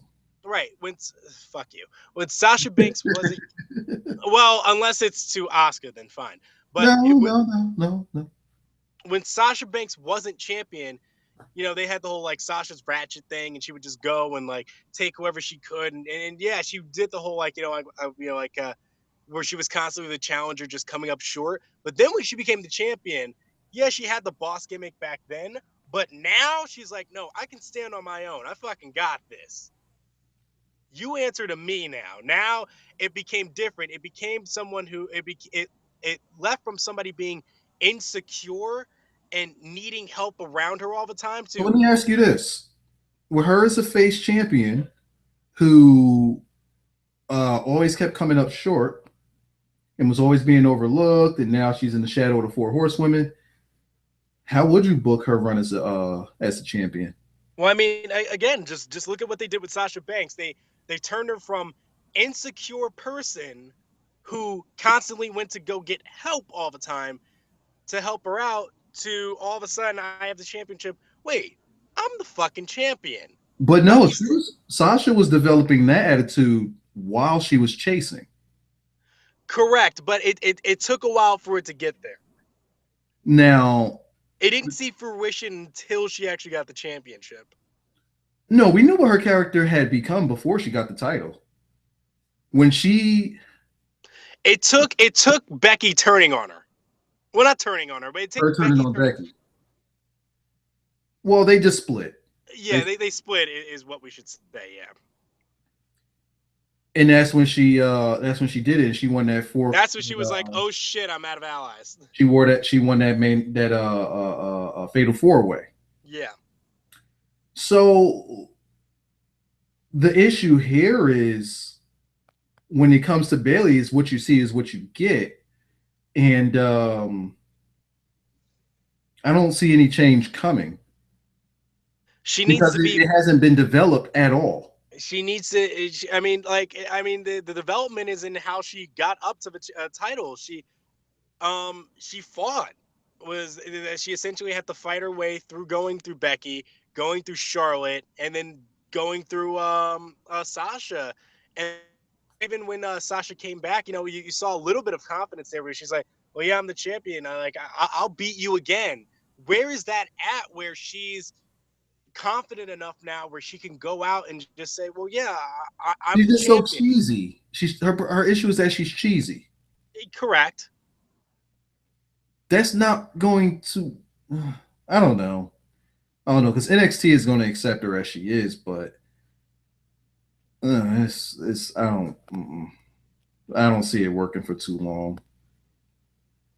I don't, because she doesn't have the confidence. Like it just like, oh, we have this champion. She doesn't come off as a champion. She doesn't feel like a champion.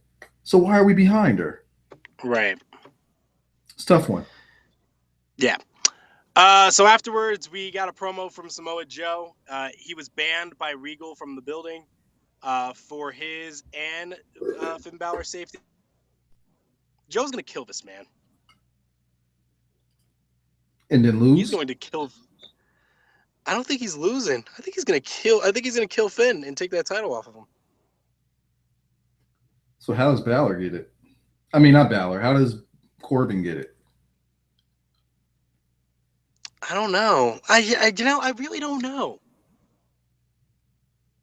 Maybe Corbin, because Samoa Joe has beaten him. Maybe Corbin just goes to prove a point and beats Joe instead.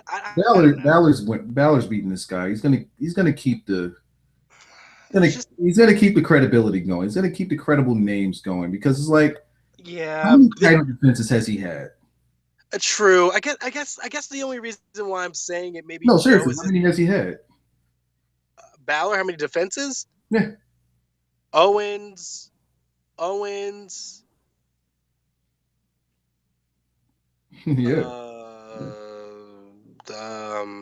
See what NXT does with their champions? Cruz. They stretch that shit out. Yeah.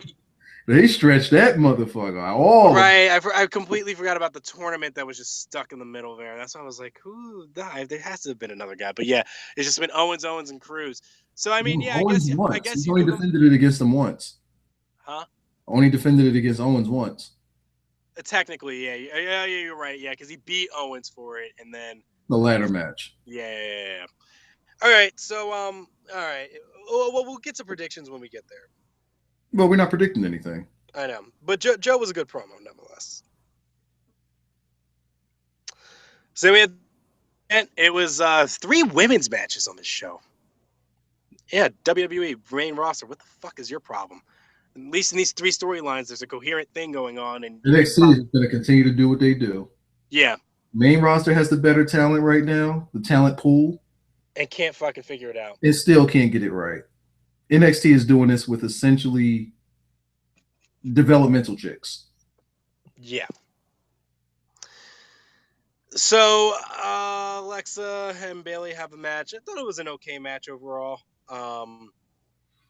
Alexa went to work on Bayley's arm throughout the match. Like Bayley would start hitting her comeback here and there. I'm not really crazy about her moveset either in the ring as a face. I can't get into Bayley matches. I'm sorry. Yeah. I can't help you with this one. Don't worry, this one was a little hard for me too.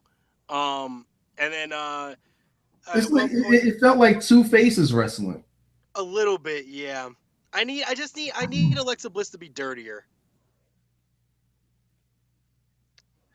So anyway, Bailey wins the match with a Bailey to belly. That belly to belly looked terrible.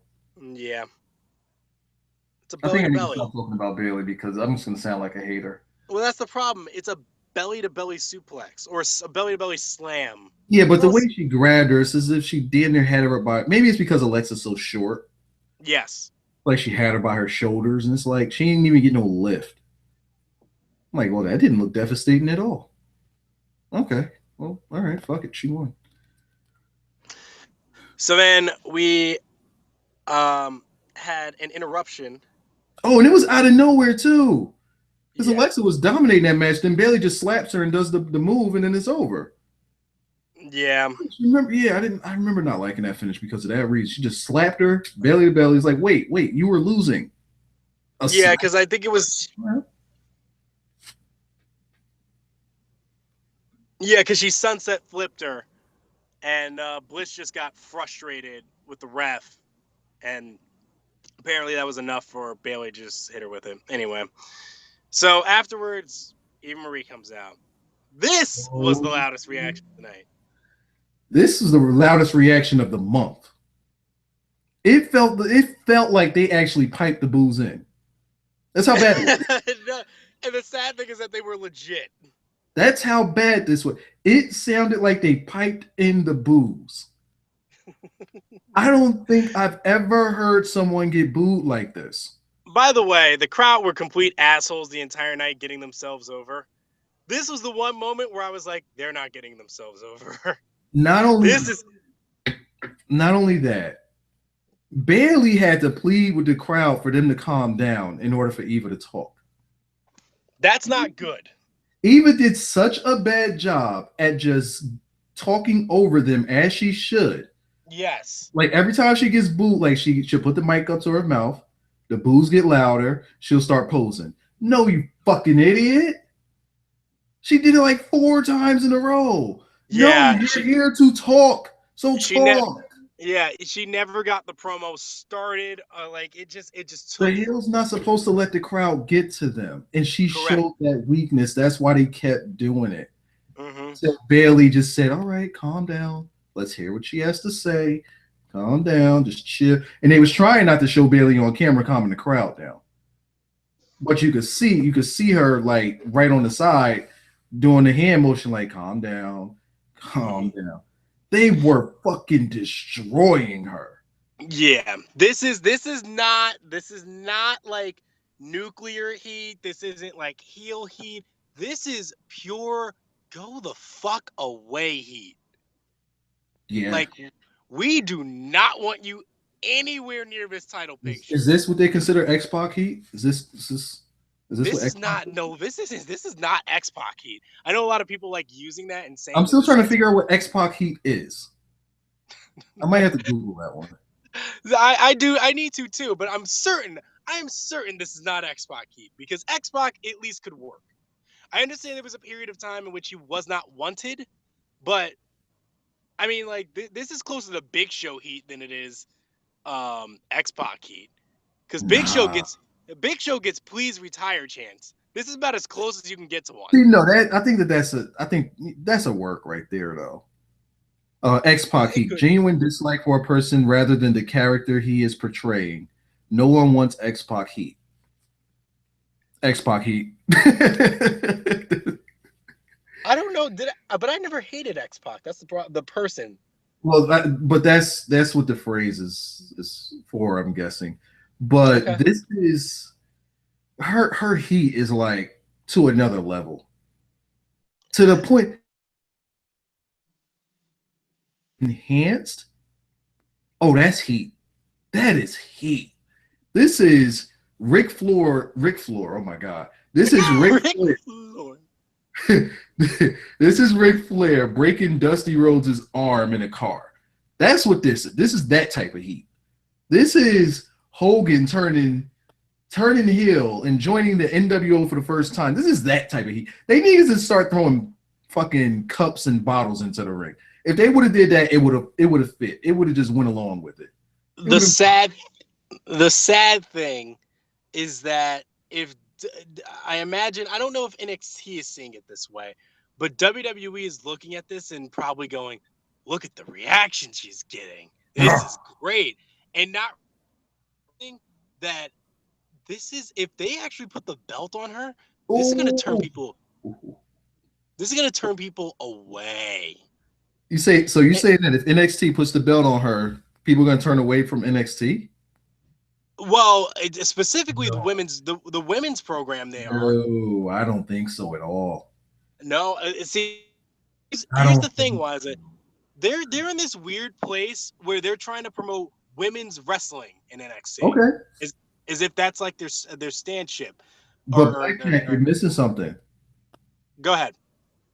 Nia Jax. I understand where you're going with that, but the issue there is that Eva's still your champion. I mean, she has to defend the title, correct? Nia Jax. I get it, but you have to watch her wrestle is the problem. That's the thing. NXT's not stupid. They're not stupid there. They know that you hate her. If it's not even that's the thing. I actually they put the title, and I'm talking about. I'm even talking about in character. Now I'm not even talking about out of character. I'm talking about in character as well. If they put the belt on her, they know just how bad this can be, and they know that you will tune in to see anyone get past Nia Jax, a la Asuka, to beat Eva Marie. So you're not thinking about Asuka here. I mean, I guess, but I guess my thing here, beats Eva Marie after getting past Nia Jax, because it's going to take forever for somebody to get past Nia Jax to take the belt off of Eva Marie. They're worried about that reaction. Asuka, I mean, Eva Marie is nothing but a transitional champion for Asuka. Nothing. I'd hope that's what they're thinking. I mean, where else could they go with the Eva Marie title change? I mean, you know it's going to happen, and I think it's going to happen sooner than later. Well, they're actually having they're taping their match now, and from what I heard, Eva Marie actually botched her entrance. Oh, when you say taping her match, like what match? Oh yeah, it was supposed to be coming up. Because it's so we're gonna see it on Wednesday. So they finished the results? They had to have, right? The results got to be out. Well, yeah, I imagine the results are out now, considering I'm going ahead and look for that. You don't have to. I'm going ahead and look for that. Where can I find this? I don't know. You tell me. I don't know. Considering that she botched her entrance about 3 hours ago, I imagine there's probably the match got to be over by now, right? Yeah, I guarantee you that Eva Marie lost. Okay, here we go. Okay. Wait, what? Alexa Bliss versus Blue Pants. Okay. So apparently she's back. Okay, James Storm was there. But I want to know about Eva Marie. Storm, I don't know why random jobber again. I like how I just put Eva Marie into Twitter, and Eva Marie Heat is actually a searchable thing. WWE issues statement regarding Paige referencing Reed Flair on Raw.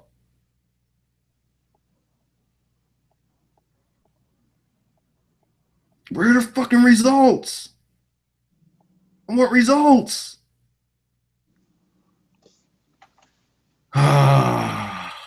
Just damn it. All right, let me see what WWE had to say about their statement with Paige. This is I don't know if this somebody went and tweeted about Eva Marie winning the championship, and he goes, "She might do it. She would be a great heel champ. Everybody loves Sasha." Wait, what? Hold up. What? No, I he's heard. saying I heard you. I heard you. I heard you. I heard you. How does that make sense? makes zero sense. He just compared Eva Marie to Sasha. In what way? Never happened. All right, what did WWE say? It's actually funny. I forgot. Bayley actually had a match with Eva Marie like a year ago.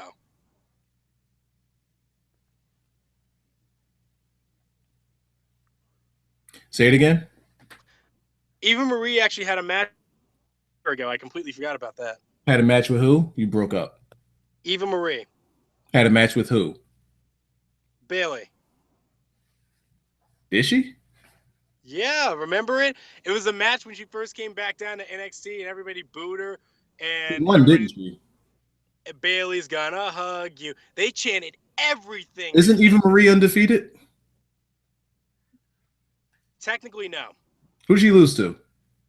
Bayley. When? A year ago. I don't remember this.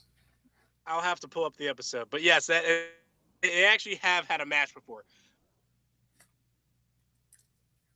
I know that sounds unbelievable, but they have. And this was televised. Yes. That's right. You don't follow NXT like I do. I was around when this bitch came back. Stop it. She came back talking all red everything. What do you mean? What's today? I want to see this match. I really don't remember them having a match. I see it here. This is last year. Summertime last year. Oh, I thought Eva Marie went straight to the main roster. Oh, Jesus Christ. What? I see the spoiler. Really? How did they let the match get this far? How long was the match? No, I'm looking at the moves that they pulled off in this. How did they let the match go this far? I want to say you could tell me where to find it. Okay, I see that Bayley one. I didn't know that Eva Marie was in NXT way back this time. How am I gonna send you this though? Oh, I guess I have to go through. No, yeah, she was. I do remember now. I don't remember this match though. I just okay. Click on that and then just read it, and then you'll understand what I mean. By okay, how did they let the match escalate this far? All right. To where those last two things happened. How did we do this? Find out where to start reading. Where the fuck do I start reading? Okay, so if you scroll down a little bit. Oh, I have to click on. All right. Yes, you have to click on where it's a spoiler because it's a spoiler wise. I don't know if you know how those work. That shit was so small, I just scrolled right past that hoe. All right. Don't read it out loud. I'm reading to myself.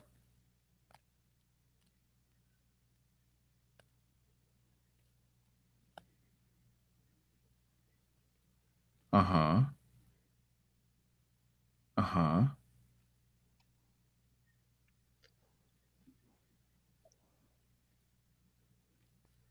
Uh-huh.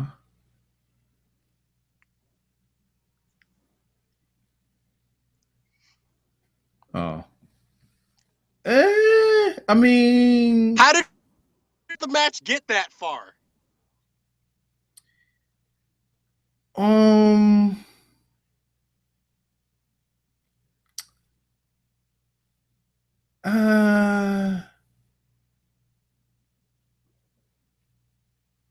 But would you hit though?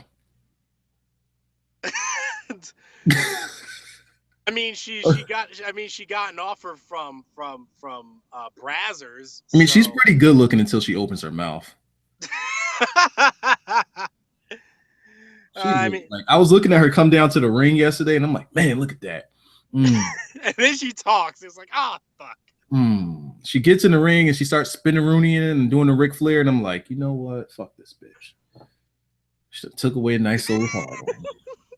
Why does she have a fucking robe? I don't understand that gimmick. It's red. Why is she? No, this is a black one, doesn't she? She had a black one now, right? Yeah, something like that, I guess. Yeah, fuck that bitch. I have one question, because yeah. we're talking about things that happened in that match. I thought they stopped her from doing that. From doing what? That. Because it's not believable looking at all. You talking about what's in the spoiler? Yes. Let me see. Oh. I can only imagine. See, now I can't wait for November 25th, because I can only imagine how stupid that looks. Wait, time out. A super? Why was a super even needed? I don't know why either. This bitch charge meter was filled up max, yo. Why would you need it? Yeah. Why did she? Why is this even necessary? Yes. Do you see what I mean now? Why did this escalate to this point? now do you understand what is going on here? Yo, they made this way bigger than it needed to be. Yes. Way bigger. By the way, why is this right here on Nia Jax thing? I'm just gonna throw that out there for the chat. Y'all have fun with whatever y'all think about it. If y'all don't read the spoilers, probably try not to, or don't even read. Right? Yeah. Fortunately, it only spoiled this match because I don't want to know anything else. I'm looking now. Hold up. Oh wait, hold up now. I don't want to know about spoilers about anything else. Just this match in particular. I was like, well, can I tell you about the Vaudevillains and the mechanics? Why? Because. Is it okay? Fine. They did exactly what I said they were going to do. They were going to come back. They were going to have a match, and McCann's going to fuck them up again. That's exactly what happened. Oh, well, no shit. It says Dawson and Dash retain clean. It's clean. That's not a. You don't need an explanation. It was clean. We don't care that you're the Vaudevillains. We don't care that you're mad. You're going to get fucked up again. Let me see. Oh, we got Asuka versus Dana Brooke, which I am not going to spoil. All right, stop. Now you can stop. Okay, then we have Apollo Crews and Jesse Sorensen. I hate that people are talking about that whole Brazzers thing, and it's like, Brazzers makes insulting offer to Eva Marie. I'm like, what? She's hot enough to do porn. I don't understand what's so insulting about it. What's all about that? Maybe because they didn't say how much. They just asked her for an interview. No, they just said, give us a call. Yeah. I mean, what's the big deal? What's the offer? Yeah, when this wrestling thing doesn't work out for you, hey, just give us a call. We're available. You want to talk about stock exchange, or maybe they could get CM Punk's phone number. I don't know. Hey, I mean, yeah, porn's not a bad thing. They're going to make really, really good money there. She's good looking. I don't understand what the issue is. Porn's not a bad thing. When did porn become such a bad thing? Actually, it's a thing that's exploding on the internet these days. Yes. As a matter of fact, porn stars are now being respected as normal people now. I mean, there was a girl, what's that girl's name? Belle Knox, who went to Duke and is using porn to go pay off her school career. Good for her. I don't understand what the fucking issue is. Anyway. Oh, wait. Are the Vaudevillains going? All right, I'm gonna stop. I'm just not. Shut up. Uh-oh. Stop reading things. Asuka appears on the big screen with a training bag. Hold up. Asuka appears on the big screen. Didn't we just say stop reading things? No, this isn't a spoiler here. This is just. But you're spoiling things that will happen. No, I'm not. No. Asuka appears on the big screen training with a heavy bag. She says, Emma, see you in London. That's it. Fine. All I was going to say.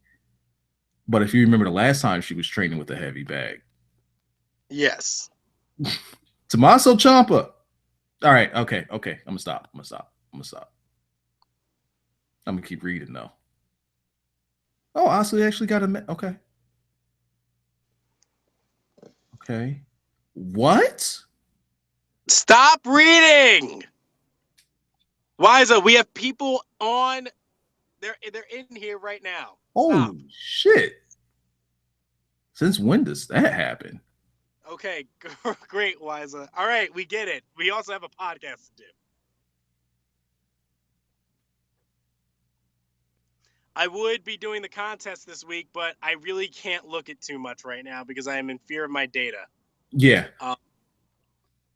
So unless you want to do, you won't even be able to see it, so it won't really work. Let me take a look at the Twitter and see what it looks. Oh boy, there's a lot of shit here. Okay, some of these are likes. Oh boy, hold up. Is there a nipple slip in here? I'm just gonna retweet this for everybody's enjoyment. Okay. Kelly. Okay. When she was in ECW. Okay. Doing stuff. All right. We want to get started on this what you look like thing. Kelly looks like a girl that has no talent but realizes she needs to pay them student loans. The tweet goes along perfectly with that. The meme. I can just tell because I remember what Kelly looks like. That sounds about right. No, it's a GIF. Okay, I'll have to see it sometime. I'm trying to scroll away from it, but I can't. Well, I'm gonna need you. I can't scroll away from this. I can't. Like, I'm analyzing the fuck out of this right now. Who sent it? This is from Young Showtime. No, this motherfucker's trying to win again. Okay. The face make when you consider smashing a fat chick, but your bro got your back.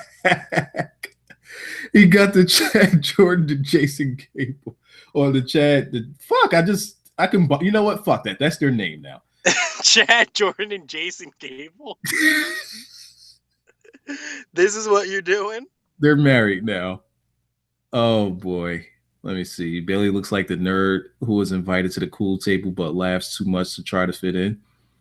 He is goofy looking. Undertaker looks like the old man who left the house but not sure if he left the oven on. This face that. Let me see if I can make a meme of. Let me see if I could come up with one myself. I don't have the time to think about that. All right, let me keep looking. Do it next week. Yeah, I'm gonna do these next. Oh shit, he got Teddy Long. What the? I know he's gonna say something about Biggie in this picture. This is ridiculous. Yeah. So for the stream chat, it's almost 10 o'clock, so we're gonna wrap up anyway. For the stream chat, I have an idea. That I'm not gonna ask you guys. I'm not gonna talk to you guys about it at all. But I will be talking to Blackjack about this idea. Well, I have a plethora of ideas that I have here for the podcast channel. And I have a plethora of not internet, so. Yeah. So whenever Blackjack can get back to being a normal person, we'll talk about it. But it is something that would possibly include you guys, the viewers, and that's all I'm going to say here. So I'm going to pitch the idea to Blackjack, see how far to go, and we'll keep you updated on the Twitter feed, whichever one of these ideas stick. They just might all stick, but if any of these ideas stick, we'll let you guys know on the Need Clean Finish podcast Twitter. So make sure you're following over there. Why is it trying to end his own stream? You know, pick a winner. Pick a winner so then they can get mad at you this week. There were a lot of them. I didn't even read like any of them. Pick the. And then I didn't even scroll through all of them. I need to come back as a huge baby face whenever I come back. So how was my Raw heat? Did I get any? I mean, not really, because you didn't pick. Damn, I didn't get any Raw heat from Raw. No, actually, as a matter of fact, we actually didn't do that well this week. What, in the comments? Not only in the comments, but we didn't get a lot of views this week, so I blame you. Yeah, I didn't have an image on there overnight. Fuck it. Ratings are down, Wiza. This is your fault. And we're blaming Raw. Let's see. Looks like the fat guy who can't fit in the elevator because he's more than 2 feet. Christian looks like the kid whose parents got knocked off Got to knock off. Eva Marie almost tripped and fell off the ropes during her taunt before the match. God damn it. Xavier Woods, the type of guy who doubles as Little Richard in gay movies.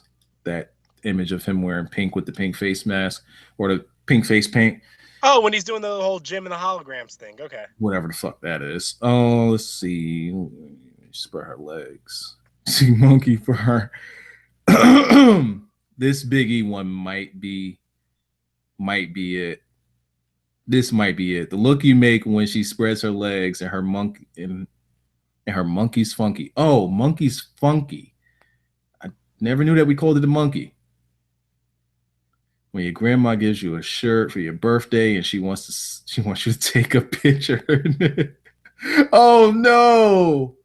You know what? I think I could stop reading them there. This one right here that I'm retweeting with Xavier Woods. That one right there.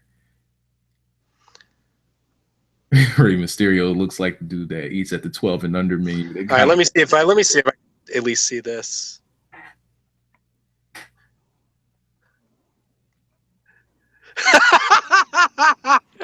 Okay, that's the winner. We can stop. I'm okay with Xavier Woods. Yeah. That Xavier Woods one is good. That it is pretty hilarious. That's a good one. There's also another one with Biggie that I'll retweet, but that Xavier Woods one wins. Biggie looks like the dad that wouldn't. Biggie looks like the dad that would use his gyration and tongue dangling as a form of punishment. He's got Biggie sitting there with the most normal smile and suit on. Just retweeted it. But make sure that you check out that Kelly. Shit. Oh my god. You know what? I'm gonna retweet this Chad Gable and Jason Jordan one. I'm gonna retweet that one too. But this okay, I saw the Kelly one. Yo, that needs some analyzing right there. That's balls deep action. Yeah. Oh, Finn Balor looks like the type of guy that doesn't know how to act when they get something new. And yeah, the way he's holding the title belt. Oh man, probably gotta get off of this. Yeah, he does. Oh, that Finn Balor one's pretty good too. Oh, I don't know. They even Finn got Balor one. or that Xavier Woods one is too good though. They got one. I'll give Prince Hurd a number one contender. Brock looks like Blackjack while talking to TWC. It's a picture of Brock. I'm just gonna retweet it, and we're gonna end this stream. Hope you guys enjoyed. We'll put up a video on the weekend with our predictions for Survivor Series, and also stay tuned on the Twitters for any updates that we'll have. We should have some. And yeah, bye.